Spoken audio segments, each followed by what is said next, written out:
what is this Sika stuff? What is Centella asiatica? Yep, this is an herb that kind of looks like a weed.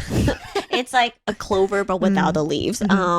They are actually, they're not uncommon at all. They're grown over Asia and especially in more humid climates. And because they're very common, there's a lot of roots in using it in traditional medicine. I will say, side note, if you go to Vietnamese restaurants, sometimes they serve it as a drink. Do not get it without sugar. I was going to say, if you get it without sugar, it's literally the definition of grass water. Yeah, I cannot, but Adam, I try to be good on the sugar side. Adam hates when I order it that way. He's like, oh, no, none for me. Yeah. It's pretty refreshing if you get it with sugar. So same thing. There was one time I went and I was like, I should be better about my sugary drinks. No sugar for me. I got it. I was like, I might as well go grazing outside. That's what it tastes like. But some of it's great. I've recently seen evolutions of this drink. I do want to put it out there where they now are putting it with coconut juice and coconut meat. Yum. It is so good. Oh, that sounds so yummy. If you find that, highly recommend for a healthier beverage. Yeah. Anyways. But we digress. We digress again. In skincare, you will associate it with terms like Sika, anything, tiger grass type things. But generally speaking, there's actually a whole list of ingredients that's basically comes from Centella asiatica. A lot. The main one's the extract. You'll find things like Centella asiatica extract. There's other, like we say about plant stuff, parts of the plant. So there's like Centella asiatica flower, stem, leaf extract.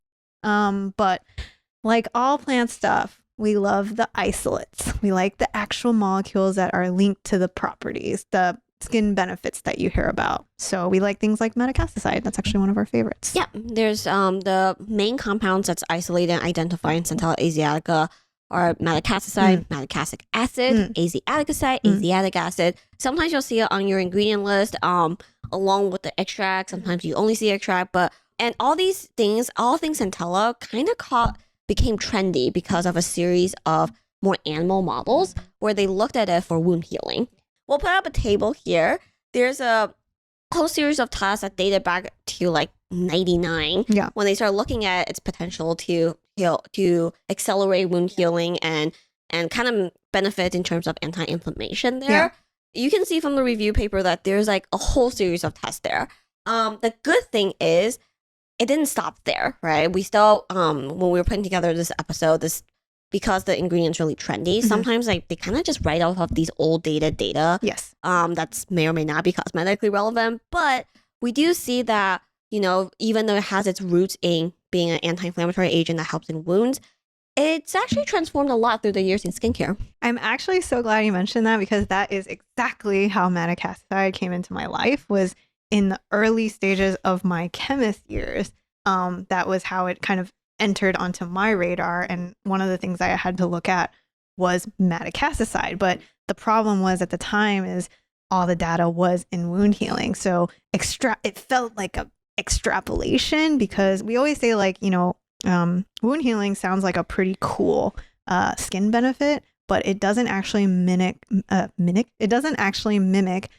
cosmetic efficacy, because if you think about it in terms of penetration, applying on an open wound versus healthy skin, very different skin scenarios. So are you actually getting the same benefits? It was really hard at the time.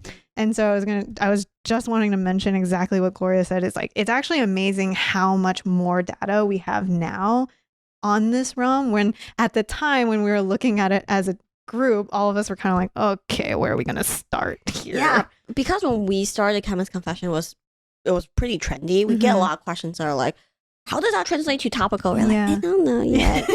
But we might have more insights now. It's been a few years. So let's take a quick break before we jump right into it.